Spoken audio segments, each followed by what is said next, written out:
कायल एक दीवार पर जादुई स्प्रे से एक कुत्ते की पेंटिंग बनाता है और तभी उस पेंटिंग में बना कुत्ता धीरे धीरे जिंदा हो जाता है। ये देखकर कायल हैरान रह जाता है और भागकर अपने घर चला जाता है, लेकिन वो कुत्ता भी उसके पीछे पीछे घर तक पहुंच जाता है। कायल डर जाता है और बिस्तर के पीछे छिप जाता है। असल में वो कोई साधारण कुत्ता नहीं था, बल्कि एक रोबोटिक डॉग था जिसमें नैनो टेक्नोलॉजी लगी थी और जिसने कायल को अपना मालिक मान लिया था। लेकिन कायल के घर में पालतू जानवर रखना सख्त मना था। तभी उसे अपने पिता की आवाज सुनाई देती है।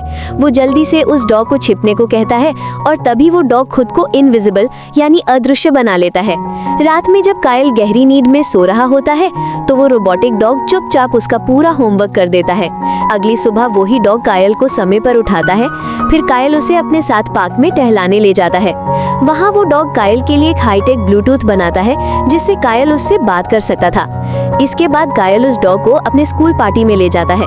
वहाँ एक लड़का अपने शानदार डांस से सबका ध्यान खींच रहा था, यहाँ तक कि कायल की क्रश भी उससे प्रभावित हो जाती है।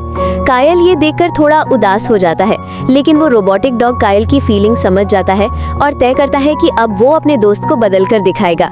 वो कायल के लिए स्टाइलिश कपड़े चुनता है, उसके चश्मे की जगह कॉन्टैक्ट लेंस लगाता है, फिर उसके बालों को काटकर एक नया हेयर स्टाइल देता है। इसके बाद वो उसे कूल हैट और ब्लू गॉगल्स पहनाता है।